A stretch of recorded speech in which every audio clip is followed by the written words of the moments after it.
अरे ये विचार. अरे तू अर्ज लिहिलायस? काय अर्ज वाचलाय? बाहेर उभा राहा. जा, निर्णय काय तो सांगतो.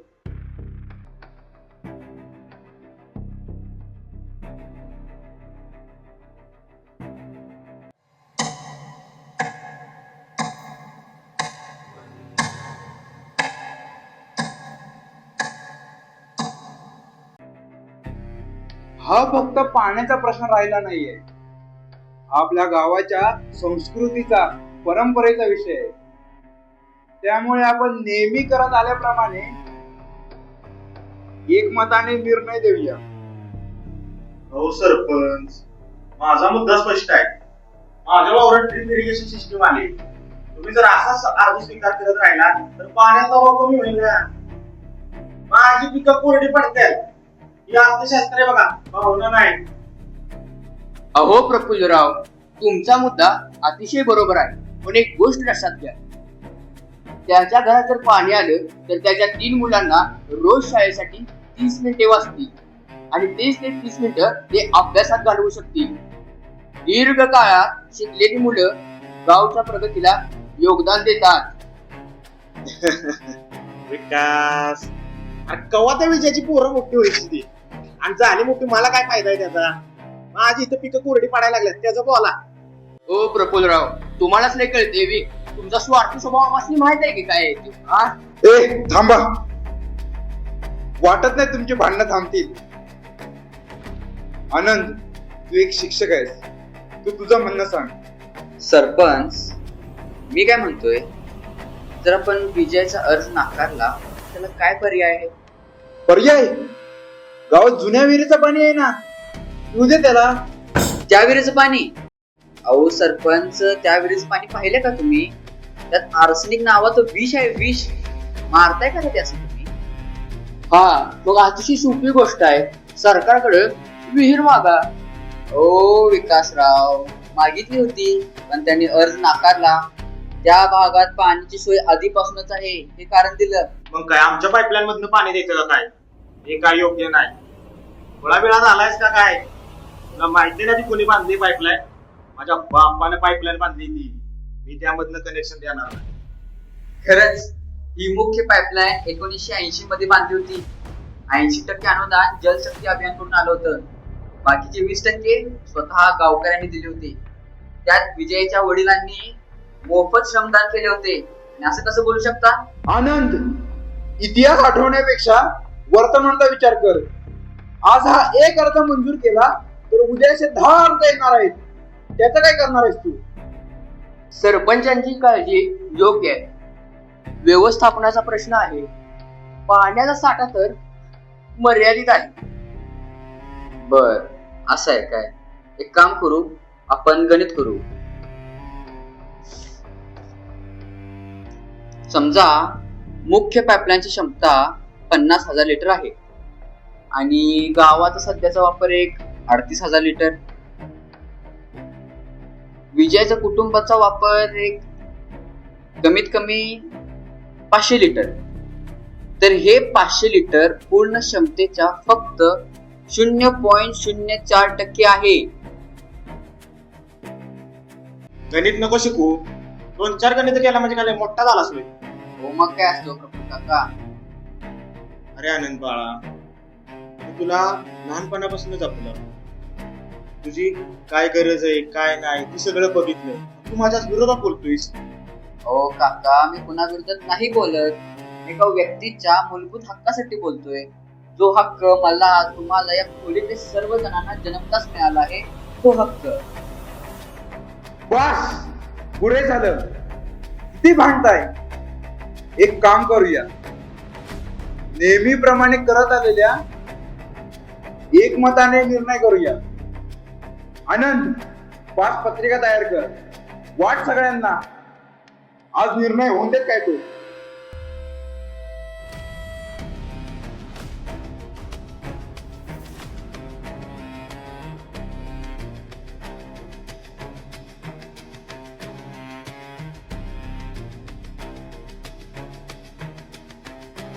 पहिली चिठ्ठी. नाही. दुसरी नाही, तिसरी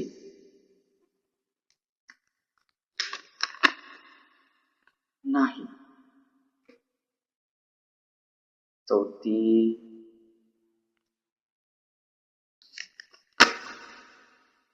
नाही. तर एक मतानं ठरलं, अर्ज नाकारला. होय.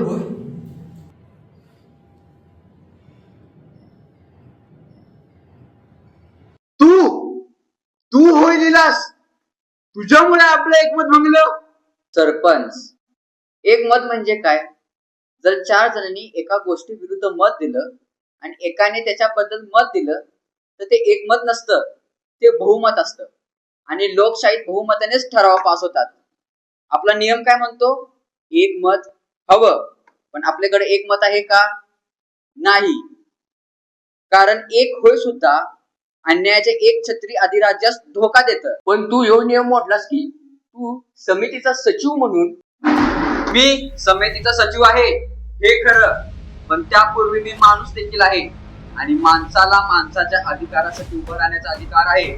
तुम्ही सगळीजण नाही म्हटलाय, मी एकटा म्हटलोय. सरपंच, आपले तर एक मत नाही आहे, म्हणून हा अर्ज आता तालुका अधिकारीकडे जाईल आणि जायलाच पाहिजे. त्यानं आपल्याला फसवलं की सरपंच. एकमत निर्माण करायचं होतं, राहिलं. नाही प्रफुल्ल, मी हरलोय. आज त्यानं दाखवून दिलंय की आपलं एकमत कधीच नव्हतं, तो फक्त भ्रम होता. आणि भ्रम फुटला की वास्तव दिसत.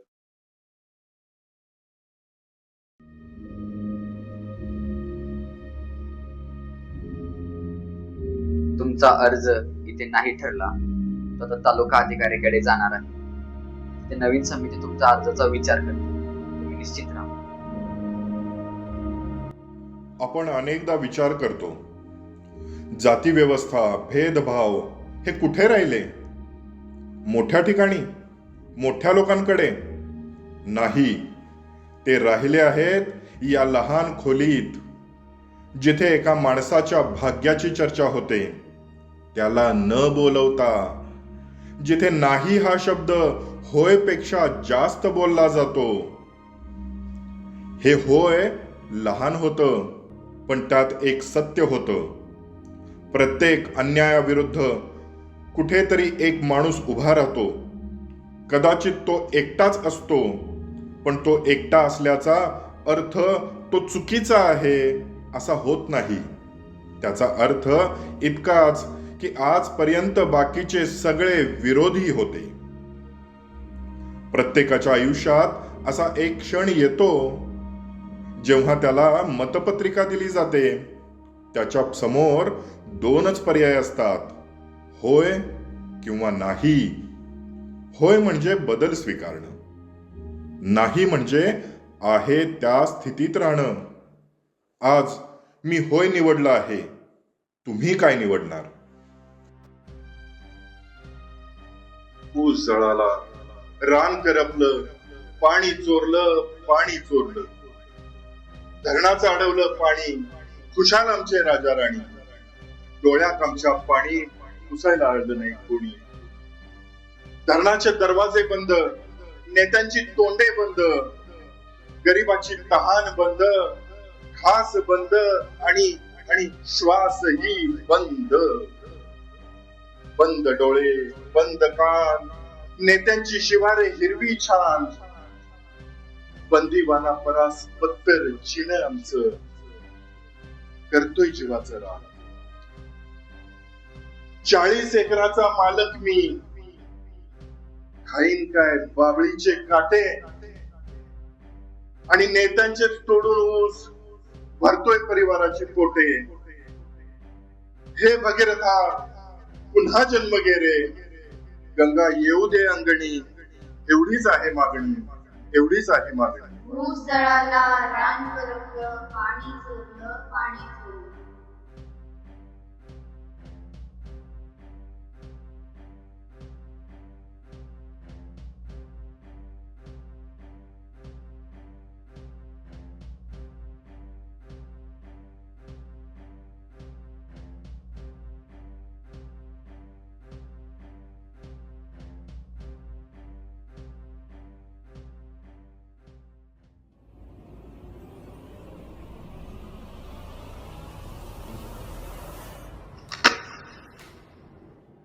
होय